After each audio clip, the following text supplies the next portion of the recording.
Bismillahirrahmanirrahim. Innal hamdalillah nahmaduhu wa nasta'inuhu wa nastaghfiruh wa na'udzu billahi min shururi anfusina wa sayyiati a'malina. May yahdihillahu fala mudilla lahu wa may yudlil fala hadiya lahu. Wa ashhadu an la ilaha illallah wahdahu la sharika lahu wa ashhadu anna Muhammadan 'abduhu wa rasuluh sallallahu alaihi wa ala alihi wa sahbihi wa sallam. Para pendengar radio dakwah salafiyah rahimani wa rahimakumullah, pada pagi hari yang cerah ini insyaallah taala kita akan melanjutkan kembali kajian kitab tauhid, masuk pada bab yang baru, babun qaulu Allahumma ighfirli in syi'ta. Bab penjelasan tentang ucapan Allahumma ighfirli in syi'ta, ya Allah, ampunilah aku kalau engkau berkehendak. Bab ini insyaallah ta'ala akan menjelaskan tentang larangan mengucapkan Allahumma ghafirli in syi'tah, berdoa dengan mengatakan Allahumma ghafirli in syi'tah, ya Allah, ampuni aku jika engkau berkehendak. Ya. Ucapan jika engkau berkehendak ini yang dilarang di dalam syariat. Ya. Baik. Bab ini insyaallah ta'ala akan menjelaskan kepada kita tentang salah satu adab di dalam berdoa. Dan ini erat kaitannya dengan permasalahan tauhid. Sebab doa itu adalah ibadah. Dan bukan cuma berkaitan dengan tauhidul uluhiyah atau tauhidul ibadah, juga berkaitan dengan tauhidul rububiyah wal asma' was sifat. Karena mengabulkan doa atau kemampuan untuk mengabulkan doa itu bagian dari tauhidur rububiyah. Ya. Kita meyakini kemampuan Allah untuk mengabulkan doa kita adalah bagian dari tauhidur rububiyah. Demikian pula erat kaitannya dengan tauhidul asma was sifat. Karena Allah Subhanahu wa taala yang menyandang nama-nama yang mulia serta sifat-sifat yang sangat tinggi itu mampu untuk mengabulkan doa, mendengarkan doa dan memberikan taufik kepada seorang hamba untuk berdoa. Baik. Di sini beliau rahimahullahu taala menyebutkan satu dalil dari sahabat yang mulia Abu Hurairah radhiyallahu taala anhu. Fi sahih, di dalam kitab as-sahih, yakni sahih al-Bukhari dan juga sahih Muslim. Sahih Bukhari dan juga sahih Muslim. Dari sahabat yang mulia Abu Hurairah radhiyallahu anhu, anna Rasulullah sallallahu alaihi wasallam qala, bahwasannya Rasulullah sallallahu alaihi wa ala alihi wasallam bersabda, la yakul ahadukum Allahumma ighfirli in syi'tah. Janganlah seorang dari kalian mengucapkan di dalam doanya Allahumma ighfirli in syi'tah, ya Allah, ampunilah aku kalau engkau mau, kalau engkau berkehendak. Allahumma arhamni in syi'tah. Jangan pula mengucapkan ya Allah, rahmatilah aku kalau engkau mau atau kalau engkau berkehendak. Liya'zimil mas'alatah, tetapi hendaklah dia memantapkan permintaannya, benar-benar dia menginginkan permintaannya. Fa innallaha la mukriha lahu, karena sesungguhnya Allah tidak ada yang bisa memaksanya. Tidak ada yang bisa memaksanya. Wali muslimin, dan dalam riwayat Muslim, wali yu'azzimir raghbah, kata Nabi sallallahu alaihi wasallam, hendaklah seorang yang berdoa itu benar-benar menguatkan keinginannya, yakni keinginan untuk dikabulkan. Jadi kalau seorang mengatakan in syi'ta, kalau engkau mau, seakan-akan dia tidak benar-benar berkeinginan untuk diberikan apa yang dia inginkan, apa yang dia minta kepada Allah. Tapi kata Nabi sallallahu alaihi wasallam, hendaklah menguatkan keinginannya. Fa innallaha la yata'azamuhu syai'un a'tahu, karena sesungguhnya Allah Subhanahu wa taala tidak berat untuk memberikan apapun yang dia inginkan. Ya, tidak berat bagi Allah Subhanahu wa taala untuk memberikan apapun yang dia inginkan. Baik. Ini hadis diriwayatkan oleh Al-Imam Al-Bukhari dan Imam Muslim, dan dalam riwayat Muslim dengan lafaz yang berbeda.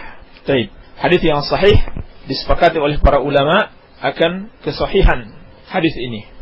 Di dalam hadis ini terkandung adab di dalam berdoa. Terkandung adab di dalam berdoa yang di situ terdapat pengakuan akan rububiyah Allah Subhanahu wa taala. Dan juga terdapat pengakuan terhadap uluhiyah Allah Subhanahu wa taala. Iya. Di sini Nabi sallallahu alaihi wasallam melarang ucapan doa Allahumma ghfirli in syi'tah. Ya Allah, ampunilah aku kalau engkau mau. Allahumma arhamni in syi'tah. Ya Allah, rahmatilah aku kalau engkau berkehendak. Kenapa Nabi sallallahu alaihi wasallam melarang hal tersebut? Ada 3 alasan. Alasan yang pertama, bahwasanya ucapan tersebut seakan-akan orang yang berdoa ini menyangka bahwa ada yang bisa memaksa Allah Subhanahu wa taala untuk melakukan sesuatu. Jadi, seorang yang mengucapkan Allahumma ghfirli in syi'tah, ya Allah, kalau engkau mau ampunilah aku. Allahumma arhamni in syi'tah, kalau engkau mau rahmatilah aku. Seakan-akan dia mengatakan, saya tidak memaksamu. Kalau engkau mau ampuni, kalau tidak, jangan diampuni. Ini maknanya. Jadi seakan-akan dalam ucapan tersebut terkandung keyakinan bahwasannya Allah bisa dipaksa oleh seseorang. Allah bisa dipaksa oleh makhluknya. Ya. Kalau engkau mau, saya tidak memaksamu. Kalau engkau mau, ampuni aku. Kalau tidak, tidak usah. Ini termasuk kesalahan dan khalal di dalam tauhidur rububiyah. Sehingga Nabi SAW bersabda, fa innallaha la mukriha lahu. Sesungguhnya tidak ada yang bisa memaksa Allah Subhanahu wa taala. Baik. Ini yang pertama. Yang kedua, kalau seorang mengucapkan in syi'tah, apabila engkau berkehendak, apabila engkau mau, kabulkanlah doaku, maka seakan-akan dia memandang bahwa doa yang dia panjatkan kepada Allah ini berat untuk dikabulkan oleh Allah Subhanahu wa taala. Sehingga dia mengatakan, kalau engkau mau kabulkan, kalau tidak juga tidak apa-apa. Ya. Ini kalau bisa kita contohkan, dan ini contoh, mencontohkan gambaran dengan gambaran, atau mencontohkan permisalan dengan permisalan, bukan hakikatnya. Misalkan kita minta uang, atau minta sejumlah harta kepada kerabat kita atau saudara kita, jumlahnya besar. Jumlah yang besar ini bisa saja memberatkan dia. Sehingga di dalam meminta kita mengatakan, misalkan, atau katakanlah minjam, ya. Saya pinjam uang 1 miliar. Kalau engkau mau, kalau tidak juga tidak apa-apa. Baik. So, uang 1 miliar itu besar. Sehingga kita mengatakan kalau engkau mau membantu, kalau tidak juga tidak apa-apa. Kenapa? Karena itu berat baginya. Sedangkan bagi Allah Subhanahu wa taala tidak ada yang berat. Tidak ada yang besar, tidak ada yang tidak mampu dikabulkan oleh Allah Subhanahu wa taala. Sehingga ucapan in syi'tah, Allahumma ghfirli in syi'tah, Allahumma arhamni in syi'tah, kalau engkau mau, kalau engkau berkehendak, maka seakan-akan dia menyangka Allah Subhanahu wa taala itu merasa berat untuk mengabulkan apa yang dia minta. Oleh karena itu, dalam riwayat Muslim, Nabi sallallahu alaihi wasallam bersabda, "Fa innallaha la yata'azamuhu syai'un a'tahu." Sesungguhnya bagi Allah tidak ada satupun yang berat untuk diberikan. Baik. Ini yang kedua. Kesalahan yang ketiga, apabila seorang berdoa dengan bentuk doa seperti ini, maka seakan-akan dia tidak butuh kepada Allah Subhanahu wa taala. Seakan-akan dia tidak butuh kepada Allah Subhanahu wa taala. Karena kalau dia mengatakan Allahumma ghfirli in syi'ta, Allahumma arhamni in syi'ta, ya Allah ampunilah aku kalau engkau mau, ya Allah rahmatilah aku kalau engkau suka, maka seakan-akan dia mengatakan kalau engkau mau lakukan, kalau engkau mau untuk tidak mengabulkannya, atau kalau engkau enggan jangan lakukan, itu tidak penting bagiku. Jadi seakan-akan dia mengatakan demikian, ya Allah kabulkanlah kalau engkau mau, kalau engkau tidak mau enggak usah, karena tidak penting bagiku. Tetapi hendaklah seperti yang dikatakan Nabi sallallahu alaihi wasallam, wal yu'azzimur raghbah.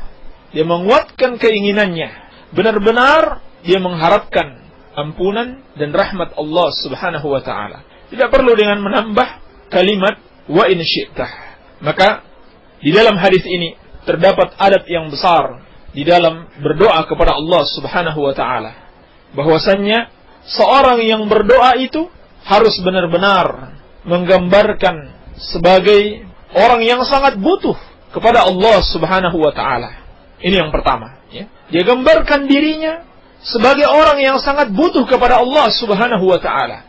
Kemudian dia berkeyakinan dengan keyakinan yang kuat bahwa Allah Subhanahu wa taala mampu untuk mengabulkan apa yang dia minta.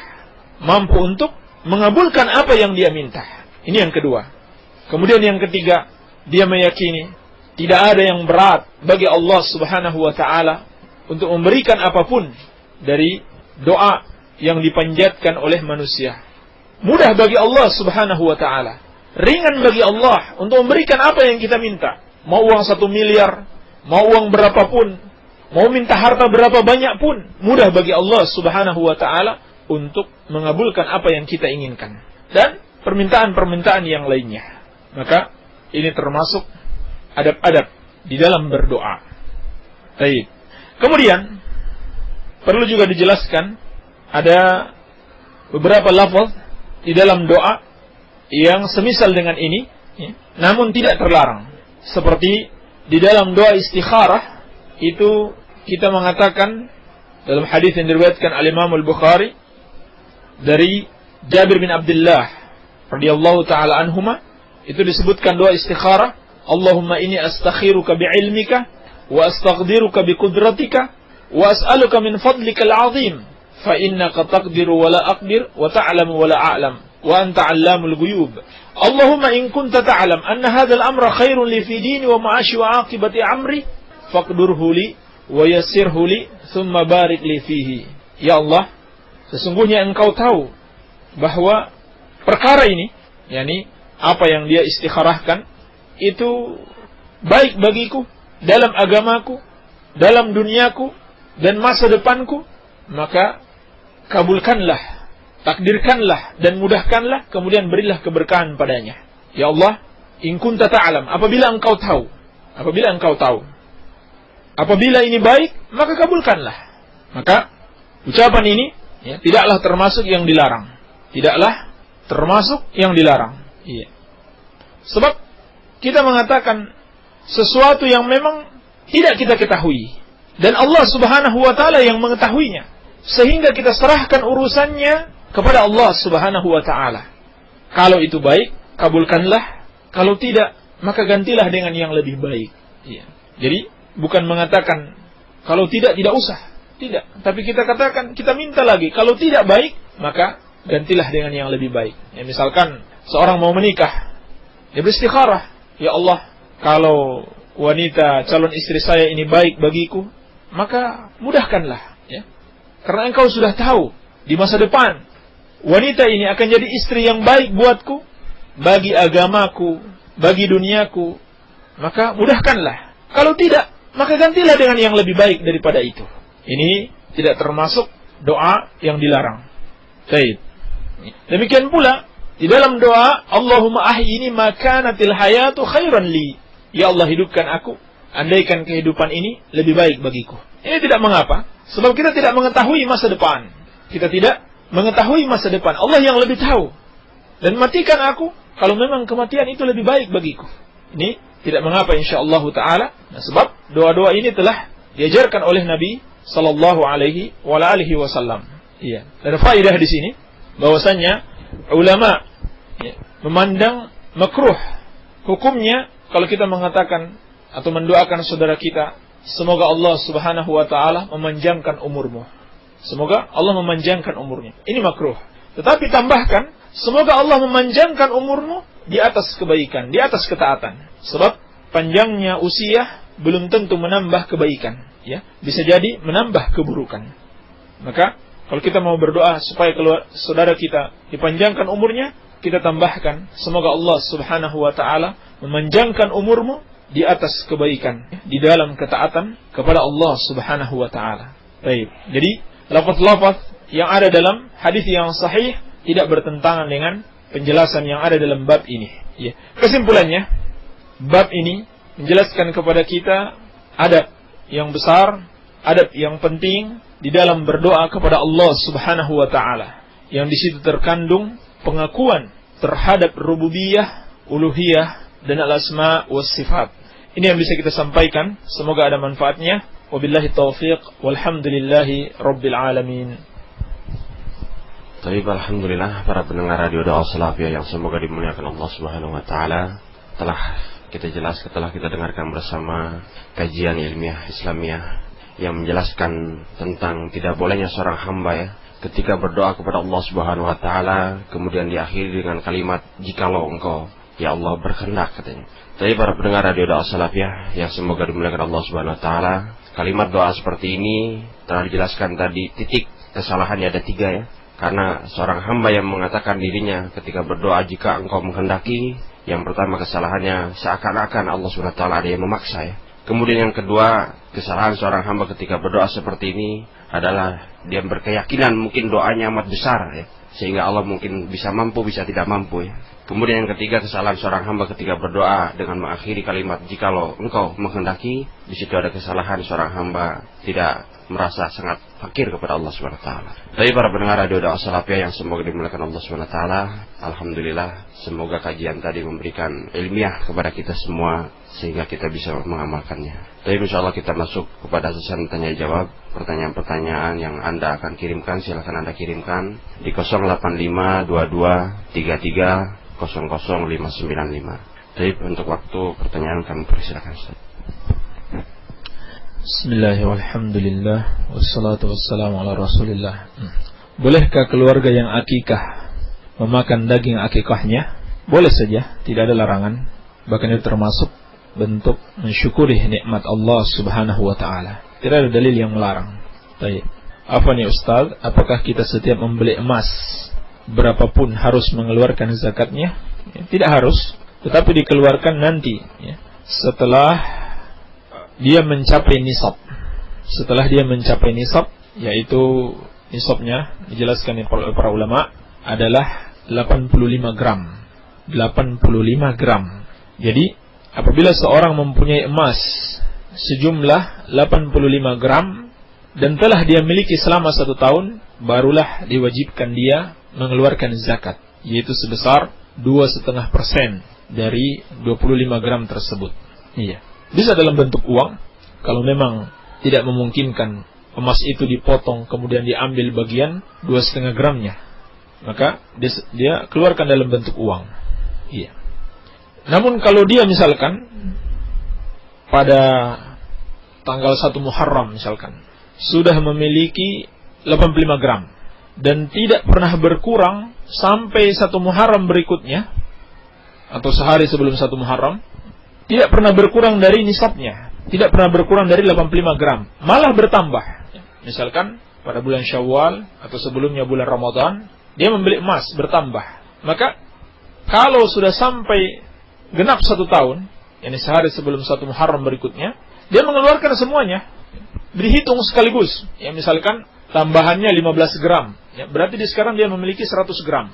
Walaupun tambahan itu masuk pada pertengahan tahun atau di akhir tahun, ya, misalkan tinggal sepekan lagi, di akhir tahun tinggal sepekan 1 tahun, maka dikeluarkan dengan dihitung semuanya, yakni 2,5% dari 100 gram. Baik, wallahu a'lam. Kemarin dijelaskan bahwa zikir yang terbaik adalah la ilaha illallah. Apakah Rasulullah sallallahu alaihi wasallam mencontohkan zikir setelah salat fardu? Zikir setelah salat fardu jelas dicontohkan. Zikir dengan subhanallah, alhamdulillah, Allahu akbar 33 kali, lalu disempurnakan dengan la ilaha illallah wahdahu la syarikalah, lahul mulku wa lahul hamdu wa huwa ala kulli syai'in qadir. Dan zikir-zikir yang lain yang dicontohkan oleh Rasulullah sallallahu alaihi wasallam. Yang tidak beliau contohkan adalah zikir berjamaah.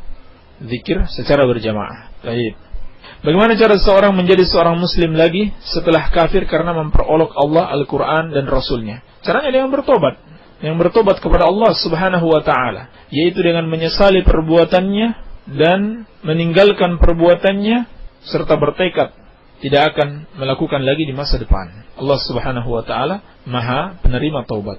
Adapun yang dikatakan oleh orang yang mengolok-olok di zaman Rasulullah sallallahu alaihi wasallam, innama kunna nakhudu wa nal'ab, kami cuma bersenda gurau dan bermain-main, lalu Dijawab oleh Allah Subhanahu wa taala, la ta'tadiru, tidak usah kalian minta maaf. Maksudnya tidak usah mencari-cari alasan, sama saja bersenda gurau ataupun sungguh-sungguh sama saja hukumnya kafir. Jadi dia tidak bermaksud bertobat. Maka taubat diterima dari siapa saja selama dia memenuhi syarat-syarat taubat dan bertobat pada waktunya, yakni sebelum kematian datang menjemputnya. Taib.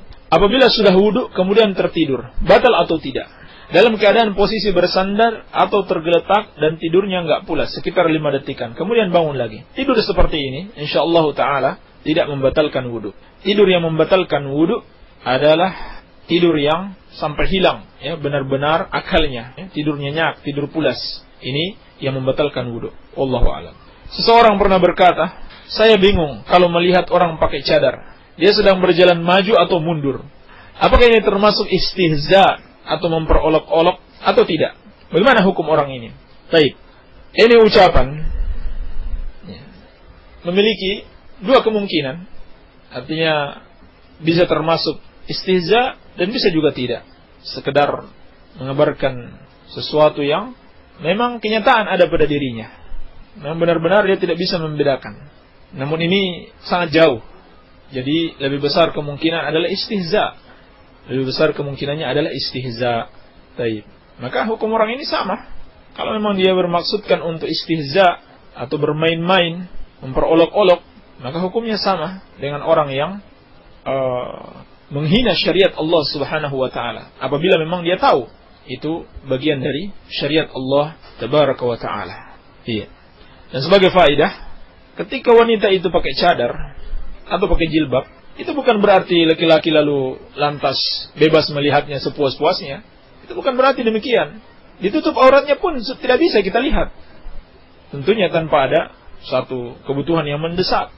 Baik. Dan Allah Subhanahu wa taala telah memerintahkan, "Kullil mu'minin yaghuddu min absarihim." Kullil mu'minin yaghuddu min absarihim wa yahfazu furujahum. Dzalika azka lahum, innallaha khabirum bima yasnaun. Katakanlah, bagi laki-laki yang beriman hendaklah mereka menahan pandangan mereka, tidak melihat kepada wanita yang bukan mahramnya atau bukan istrinya. Baik. Seorang ustadz Persis pernah berkata, kalau jenggot itu Islam, berarti kambing juga Islam. Apakah ini termasuk istihza? Lalu bagaimana hukum orang ini? Baik. Ini sama seperti di atas. Ini kalimat yang mengandung 2 kemungkinan. Kemungkinan yang pertama, jika dia memang berniat istihza, berniat memperolok-olok atau mempermainkan syariat jenggot, dan telah disebutkan dalam hadis-hadis yang sahih, Nabi sallallahu alaihi wasallam memerintahkan u'ful liha wa uhfus syawarib. Panjangkan jenggot, biarkan jenggot, jangan disentuh, Artinya jangan dipotong, jangan dicukur, dan potonglah kumis. Ini jelas bagian dari syariat Nabi sallallahu alaihi wasallam. Sehingga orang yang telah mengetahui ini bagian dari syariat, kalau dia mengingkarinya atau membencinya atau memperolok-oloknya, maka dia telah melakukan kekafiran kepada Allah Subhanahu wa taala. Iya. Dan kemungkinan yang kedua, kalau dia mau berdalil dengan logika bahwasanya jenggot itu tidak wajib, sebab kambing juga berjenggot, maka Anda katakan ini seburuk-buruknya pendalilan, dan logika yang bodoh, logika yang sangat bodoh, dan termasuk bentuk kejelekan adab kepada Allah Subhanahu wa taala dan Rasulnya sallallahu alaihi wasallam. Sebab orang yang mengatakan demikian tidak memiliki pengagungan terhadap sunnah Rasulullah sallallahu alaihi wasallam. Dan kita dituntut untuk mengagungkan syiar-syiar Islam. Wa may yu'azzim sya'airillah wa may yu'azzim sya'airallah fa innaha min taqwal qulub. Barang siapa yang mengagungkan syiar-syiar Allah, maka sesungguhnya itu berasal dari ketakwaan hati. Ini orang yang terlalu banyak menggunakan akalnya dan menganggap akalnya melebihi dari Al-Quran wa Sunnah, dan menganggap semua ajaran agama itu bisa dipahami dengan akal. Sehingga kalau tidak masuk akal, maka tidak dia terima. Sehingga kalau tidak masuk akal, tidak dia terima. Kalau masuk akal, baru dia terima. Iya. Dan ucapan ini adalah ucapan yang sangat bodoh. Sebab kalau seperti itu, logikanya berarti kalau orang kafir itu berjenggot, maka dia juga Islam. Iya. Tetapi kita katakan itu bagian dari ajaran Islam, itu bagian dari sunnah Rasulullah sallallahu alaihi wasallam. Sehingga kalau ada orang kafir misalkan yang melaksanakan hal tersebut, bukan berarti dia Islam, sebab itu hanya bagian dari syariat Islam. Orang kafir juga, di antara mereka ada yang menjaga kebersihan, di antara mereka ada yang dikhitan, karena tahu itu bagian dari kebersihan dan kesehatan. Tetapi kita tidak mengatakan kebersihan itu bukan ajaran Islam, sebab orang kafir juga melaksanakan. Dikhitan itu bukan ajaran Islam, karena orang kafir juga melaksanakan. Tidak. Tetapi kita mengatakan itu ajaran Islam yang dirasa bermanfaat bagi orang-orang kafir, sehingga mereka pun melakukannya. Maka jelaslah ini satu logika dan pendalilan yang sangat buruk sekali. Baik, wallahu taala a'lam. Saya mau tanya, apabila seseorang sedang sakit lalu dia mengatakan kalau sudah sembuh mau belajar takwa, dia tadinya tidak melaksanakan perintah Allah, paling sekali-kali terus mati, apabila dia apakah dia termasuk dalam husnul khatimah? Zahirnya ini termasuk su'ul khatimah. Kalau dia tobatnya baru dalam niat, ya, tobatnya baru dalam niat. Nanti kalau sudah sembuh mau bertobat, baik. Sebab tobat itu nggak boleh ditunda-tunda, ya? Tidak boleh ditunda-tunda. Dan ini sesuatu yang sangat dikhawatirkan. Menunda-nunda tobat, ya, terutama ketika sedang sakit. Ini akan pada akhirnya mengantarkan seseorang untuk tidak dapat bertobat kepada Allah Subhanahu wa taala, sebab kita tidak tahu kapan kita dipanggil, ya, kapan kita meninggalkan kehidupan dunia ini. Maka hendaklah kita segera bertobat kepada Allah Subhanahu wa taala dan jangan menunda-nunda. Bagaimana kalau kita sholat jamaah di suatu masjid tapi imamnya tidak pernah pakai adab-adab sholat? Apakah kita harus bermakmum atau sholat munfarid?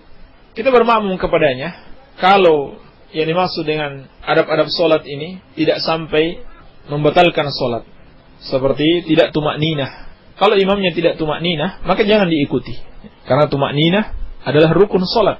Rukun sholat kalau tidak dikerjakan, sholat tidak sah. Jadi kalau adab-adabnya ini sampai membuat sholat tidak sah kalau dia tidak mengerjakannya, maka jangan diikuti, ya. Tapi kalau tidak sampai demikian, maka kita ikuti dan kita laksanakan sendiri adab-adab sholat tersebut, walaupun imam tidak melaksanakannya, ya. Selama tentunya tidak bertentangan dengan hadis innama ju'ilal imam liyutamma bihi. Artinya kalau imam ruku, kita ruku, dia sujud, kita sujud. Dia bangkit dari sujud, kita jangan berlama-lama sujud, ya, tetapi ikut bangkit bersama dia, selama dia masih dalam batas tumakninah. Taib. Aang di Majenang, Pak Ustaz, di kampung saya banyak orang tua yang mengakikahi dirinya, dan banyak pula yang mengakikahi orang tuanya yang sudah mati. Apa hukumnya? Tidak mengapa insyaallah ta'ala, seperti yang difatwakan oleh Syekh Al-Utsaimin rahimahullah ta'ala. Apa hukumnya daging kuda? Daging kuda halal insyaallah ta'ala. Dalam hadis Bukhari dan Muslim dari Jabir bin Abdullah, anna Rasulullah sallallahu alaihi wasallam naha an luhumil humuril ahliyah wa adina fi luhumil khail. Bahwasanya Nabi sallallahu alaihi wasallam melarang makan keledai jinak dan mengizinkan untuk makan daging kuda. Juga dalam riwayat Muslim dari hadis Ibnu Jurayj an Abi Zubair, juga dari Jabir bin Abdullah radhiyallahu taala anhuma, beliau mengatakan, akalna zamana Khaybar al-khayla wa humur al-wahshi. Kami makan pada perang Khaybar itu kuda dan juga keledai liar.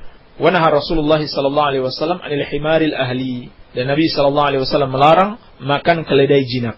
Baik, jadi kesimpulannya kuda itu tidak mengapa dimakan. Bismillah, dari Mamat Itikurih. Bagaimana cara mengetahui ciri-ciri bahwa kita belum sudah bersyukur? Ya.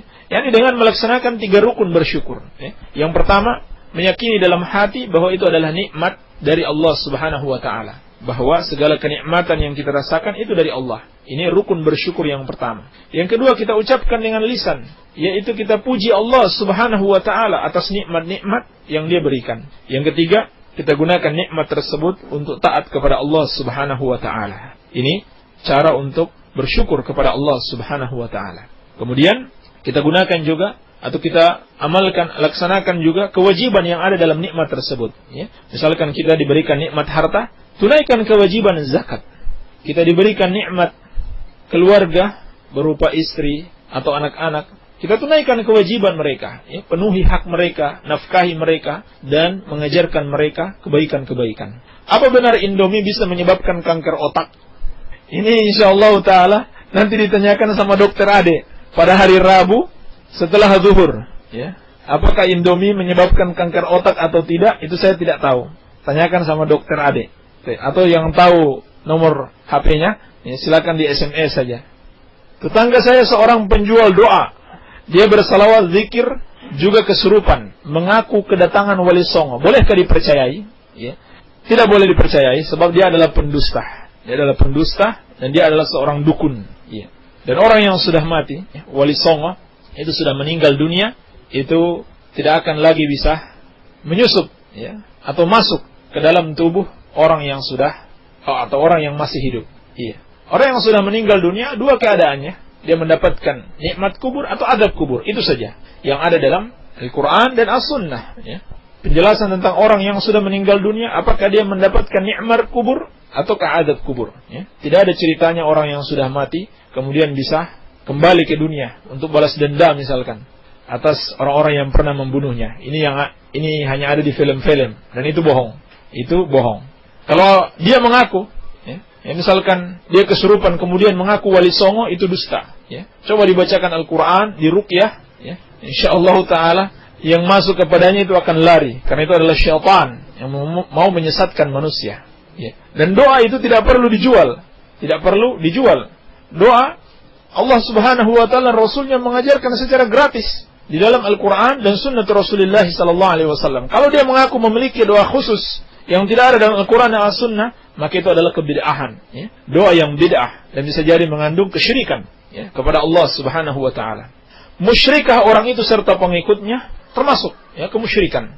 Sebab ini ta'awun dengan syaitan, meminta bantuan syaitan, meminta pertolongan syaitan, yang dia klaim itu sebagai Wali Songo, itu dusta. Baik. Halalkah uang imbalannya dari doa-doa tersebut? Ini termasuk imbalan yang halal. Nabi SAW telah mengharamkan hulwanul kahin.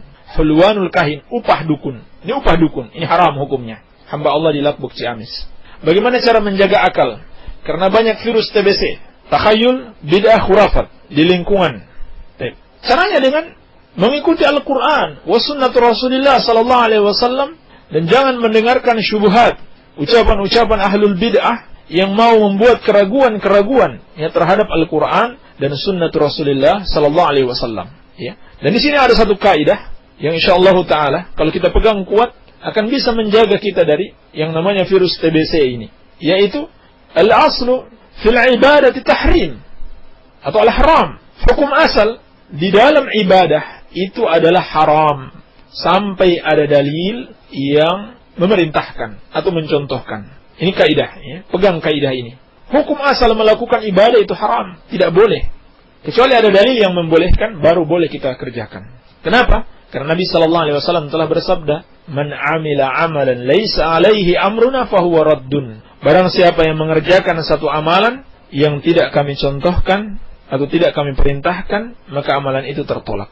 Sebaliknya dalam masalah duniawi, itu semuanya boleh. Hukum asalnya boleh, kecuali ada dalil yang melarangnya. Baik. Kita diperintahkan harus menjaga diri dari api neraka. Apa saja yang harus dijaga? Yang harus dijaga adalah ibadah kita. Adalah perintah-perintah Allah subhanahu wa ta'ala. Dan menjauhi larangan-larangan Allah subhanahu wa ta'ala. Itu yang dijaga, baru kemudian kita terjaga insyaallah ta'ala dari api neraka. Ya, itu maksudnya. Ya, jaga perintah Allah, laksanakan dengan sebagaimana mestinya, dan jauhi larangan-larangan Allah subhanahu wa ta'ala. Apakah boleh membela diri dan keluarga dari perampok sekalipun membunuhnya? Bagaimana jika dia kabur dan dikejar-kejar dan berkelahi hingga ada yang terbunuh? Bagaimana rinciannya? Taib. Membela diri dan membela harta, membela keluarga termasuk jihad, termasuk bentuk jihad. Hanya saja kalau tidak terpaksa membunuh, ya, maka tidak boleh kita membunuh, sebab itu bukan tugas kita. Ya, tugas kita sekedar membela diri. Kalau memang tidak terpaksa membunuh, tidak boleh membunuh, sebab itu adalah tugas waliul amr. Ya. Membunuh orang yang pantas dibunuh, itu adalah tugas waliul amr, tugas pemerintah kaum muslimin. Ya. Bukan tugasnya setiap orang, ya, dari anggota masyarakat. Ya. Kecuali keadaan terpaksa. Wallahu ta'ala a'lam. Barangkali ini yang bisa kita jawab pada kesempatan kali ini. Semoga ada manfaatnya. Lebih dan kurangnya saya mohon maaf. Yang benar itu dari Allah subhanahu wa ta'ala, dan yang salah dari kebodohan kami dan dari syaitan. Wabillahi taufiq. Walhamdulillahi rabbil alamin. Baik, para pendengar Radio Dakwah Salafiyah, alhamdulillah kita telah dengarkan bersama jawaban-jawaban dari para pendengar Radio Dakwah Salafiyah dimanapun Anda berada. Alhamdulillah. Kemudian bagi Anda yang mempertanyakan tentang masalah kesehatan, yaitu silakan Anda tanyakan langsung berkenaan dengan yaitu pertemuan bersama Dr. Ade pada setiap hari Rabu ya. Kemudian pertanyaan-pertanyaan Anda berkenaan dengan tanya jawab yang dijawab setiap pagi bersama Ustaz Abu Abdillah Sofyan dibolehkan untuk mempertanyakan yaitu di luar pembahasan ya. Silakan Anda kirimkan di 0852233000595. Tidak mengapa Anda kirimkan di waktu pagi, siang atau sorenya ya. Adapun jawabannya insyaallah setiap pagi harinya dan diulang setiap sorenya. Mungkin itu pertemuan kita pada pagi hari ini. Semoga menjadi amal ibadah kita semua. Amin ya rabbal alamin. Subhanakallahumma bihamdika asyhadu an la ilaha illa anta astaghfiruka wa atubu ilaik. Wassalamualaikum warahmatullahi wabarakatuh.